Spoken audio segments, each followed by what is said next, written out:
Hello everyone, welcome to our channel. Please subscribe and press the bell icon to get the notification. Assam চৰকাৰৰ ফালৰ পৰা অনুষ্ঠিত কৰা ADRE grade 3, grade 4 বা অসম পুলিচৰ লগতে অন্যান্য যিমানখিনি চাকৰি আছিল এই পৰীক্ষাবিলাকৰ ৰিজাল্ট কেতিয়া দিব এই সম্পৰ্কে মুখ্যমন্ত্ৰী ডাঙৰীয়াই এটা ফেসবুক লাইভত কি ঘোষণা কৰিলে হিন আপোনালোক দেখবলৈ লৈছো।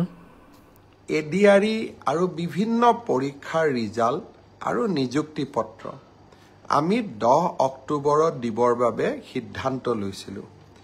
কিন্তু যোৱা কেইদিনমানৰ ঘটনা প্ৰবাহ আৰু গুৱাহাটী হাইকোৰ্টৰ এটা ৰায়ৰ বাবে আমি অকণমান থমকি ৰবলগীয়া হৈছে।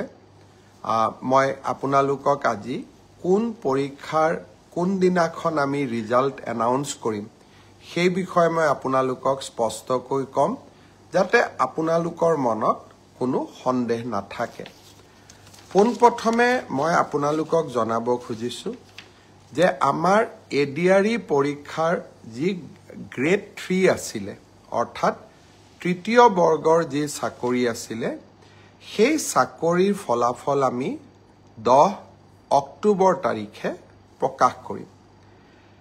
ADREৰ চতুৰ্থ শ্ৰেণীৰ যি পৰীক্ষা আছিল প্ৰায় 5000 পদ আছিল এই পৰীক্ষাৰ ফলাফল আমি 15 অক্টোবৰ তাৰিখে ঘোষণা কৰিম। স্বাস্থ্য বিভাগৰ বিভিন্ন পৰীক্ষাৰ ফলাফল নন টেকনিক্যাল টেকনিক্যাল স্বাস্থ্য বিভাগৰ আটাইবোৰ পৰীক্ষাৰ ফলাফল আমি 12 অক্টোবৰ তাৰিখৰ আগতে ঘোষণা কৰিম। এলিমেন্টাৰী প্ৰাথমিক বিদ্যালয়ৰ শিক্ষকৰ নিযুক্তিৰ বাবে আমি যি পৰীক্ষা বা আমি যেটো নিযুক্তিৰ প্ৰক্ৰিয়া আৰম্ভ কৰিছো সেই পৰীক্ষাৰ ফলাফল আমি 15ৰ পৰা 20 অক্টোবৰৰ ভিতৰত প্ৰকাশ কৰিম। তাৰ কাৰণ প্ৰাথমিক বিদ্যালয়ৰ শিক্ষক শিক্ষয়িত্ৰীৰ পৰীক্ষাৰ ফলাফল ঘোষণা কৰাৰ আগতে আমি গ্ৰেজুৱেট টিচাৰ আৰু পোষ্ট গ্ৰেজুৱেট টিচাৰৰ ৰিজাল্ট ঘোষণা কৰিব খুজিছো যাতে ওভাৰলেপিং নহয় অৰ্থাৎ প্ৰাথমিক বিদ্যালয়ৰ শিক্ষকৰ পদ নিৰ্বাচিত গ্ৰেজুৱেট টিচাৰ বা পোষ্ট গ্ৰেজুৱেট টিচাৰ সকলে দখল কৰিব নোৱাৰে আৰু আমাৰ যুৱক যুৱতী সকল যাতে বঞ্চিত নহয়। গ্ৰেজুৱেট টিচাৰ আৰু পোষ্ট গ্ৰেজুৱেট টিচাৰৰ পৰীক্ষাৰ ফলাফল আমি 15 অক্টোবৰ তাৰিখে ঘোষণা কৰিম। অৰ্থাৎ এই গোটেই পৰীক্ষাৰ ফলাফলসমূহ আমি 20 অক্টোবৰ তাৰিখৰ আগতে আমি ঘোষণা কৰিবলৈ সক্ষম হ'ম। আপোনালোকে এতিয়া সুধিব যে পুলিচৰ পৰীক্ষাৰ ফলাফল আমি কেতিয়া দিম। সাব ইন্সপেক্টৰৰ ৰিজাল্ট বা ফায়াৰ ব্ৰিগেড আদিৰ ৰিজাল্ট আমি 10 অক্টোবৰ তাৰিখে দিম বা তাতকৈ আগতে দিম। কিন্তু AB আৰু UB কনিষ্টবলৰ ৰিজাল্ট দিয়াৰ ক্ষেত্ৰত গুৱাহাটী উচ্চ ন্যায়ালয়ে এটা আমাক সাময়িকভাৱে বাধা আৰোপ কৰিছে। আমি আশা কৰো সেই বাধা আৰোপ অতিক্ৰম কৰি অৰ্থাৎ উচ্চ ন্যায়ালয়ক সন্তুষ্ট কৰি আমি এই মাহৰ ভিতৰতে পুলিচৰো AB আৰু UB কনিষ্টবলৰ ৰিজাল্ট ঘোষণা কৰিব পাৰিম।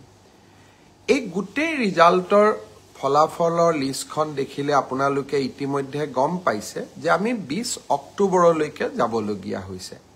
কিন্তু মই প্ৰতিশ্ৰুতি দিছিলো যে অক্টোবৰ মাহৰ ভিতৰতে 10 অক্টোবৰত আপোনালোকক নিযুক্তি পত্ৰ দিম। 10 অক্টোবৰত মই নোৱাৰিলো অন্তত 25-26 অক্টোবৰৰ ভিতৰত আপোনালোকৰ হাতত মই নিযুক্তি পত্ৰ তুলি দিম। কাৰণ পৰীক্ষাৰ ফলাফল ঘোষণা কৰাৰ পিছতো আমি বিভাগলৈকে কাক কোন বিভাগত দিম ৰেণ্ডমাইজেশ্যন কৰিব লাগে আৰু তাৰ পিছত বিভাগসমূহেও আপোনালোকৰ পোষ্টিং অৰ্ডাৰ উলিয়াব লাগে। সেই কাৰণে অক্টোবৰ মাহৰ ভিতৰতে আপোনালোকৰ নিযুক্তি হ'ব। কিন্তু কেইটামান দিন আপোনালোকে অপেক্ষা কৰিব লাগিব। ইয়াৰ কাৰণো আপোনালোকে জানে যোৱা কেইবাটাও দিন ধৰি আমি কোনেও কাম কৰিব পৰা নাই। জুবিনৰ মৃত্যু বা জুবিনৰ দুৰ্ঘটনাৰ পিছত বা বহুতে কোৱাৰ দৰে হত্যাৰ পিছত যি ধৰণে আমি নকওঁ কিয় আমাৰ মনবোৰ বিষাদেৰে ভৰি পৰি আছিল, কাম কৰিব পৰা কোনেও নাছিল, কিন্তু আমি যিহেতু আগুৱাই যাবই লাগিব, সেইবাবে মই আজি আপোনালোকক নিশ্চিতভাৱে কোন পৰীক্ষাৰ কেতিয়া ফলাফল ঘোষণা কৰিব তাক মই জনালো, আৰু আপোনালোকে যাতে নৱেম্বৰ মাহতে চাকৰিত যোগদান কৰিব পাৰে তাৰো আমি নিশ্চিতভাৱে ব্যৱস্থা ল'ম। বন্ধু বান্ধৱীসকল, শ্ৰদ্ধাৰ ৰাইজ, আৰু কেইটামান কথা মই আপোনালোকক ক'ব খুজিছো। অৰুণোদয়ৰ জৰিয়তে আমি অসমৰ 30 লাখ পৰিয়ালক মাহত 1250 টকাকৈ আগবঢ়াওঁ। যোৱা 17 ছেপ্টেম্বৰ তাৰিখৰ পৰা আমি অৰুণোদয় তৃতীয় সংস্কৰণ আৰম্ভ কৰিব বিচাৰিছিলোঁ। তাৰ পিছত আমি 25 তাৰিখৰ দিনটো ধাৰ্য কৰিছিলোঁ, কিন্তু অসমত চলি থকা ঘটনা প্ৰবাহৰ বাবে এই আঁচনিখনো আমি নিৰ্দিষ্ট দিনত দিব নোৱাৰিলোঁ। অহা 7 অক্টোবৰ তাৰিখে আমি আপোনালোকৰ হাতত অৰুণোদয় তুলি দিম, আৰু আমি সকলো প্ৰচেষ্টা ইতিমধ্যে সম্পূৰ্ণ কৰিছোঁ। 7 তাৰিখে নিশ্চিতভাৱে অৰুণোদয় তৃতীয় সংস্কৰণৰ সুবিধা 30 লাখ আই মাতৃয়ে লাভ কৰিব, আৰু আমি তাৰ পিছত প্ৰতি মাহে নিৰন্তৰ কৰি আপোনালোকক এই পুঁজি যোগান ধৰি যাম। ঠিক সেইদৰে নিযুত মইনাৰো আমাৰ অসমৰ প্ৰায় 3.5 লাখ ছাত্ৰীয়ে এইবাৰ নিযুত মইনা আঁচনিৰ সুবিধা লাভ কৰিব। নিযুত মইনা আঁচনিৰো আমি যিহেতু প্ৰথম কিস্তিৰ ধন আমি চেক যোগে দিওঁ, বেংকক আমি চেকসমূহ বনাব দিছোঁ।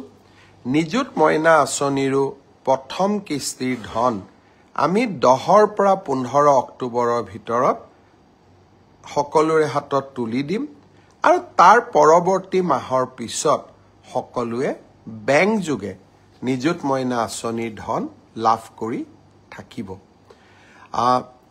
এডিআৰিৰ ওপৰত আপোনালোকৰ প্ৰশ্ন আছিলে, অৰুণোদয়ৰ ওপৰত আপোনালোকৰ প্ৰশ্ন আছিলে, নিযুত মইনাৰ ওপৰত আপোনালোকৰ প্ৰশ্ন আছিলে। মই চেষ্টা কৰিছিলোঁ যাতে আজি ফেচবুক লাইভৰ জৰিয়তে গোটেইখিনি উত্তৰ দিব পাৰোঁ। শ্ৰদ্ধা ৰাইজ, যোৱাকালি BTCৰ নিৰ্বাচন সম্পূৰ্ণ হ'ল। এয়া প্ৰথমবাৰৰ বাবে বড়োভূমিত নিৰ্বাচন অনুষ্ঠিত হ'ল, যি নিৰ্বাচনৰ পূৰ্বেও হিংসাত্মক ঘটনা সংঘটিত হোৱা নাছিলে।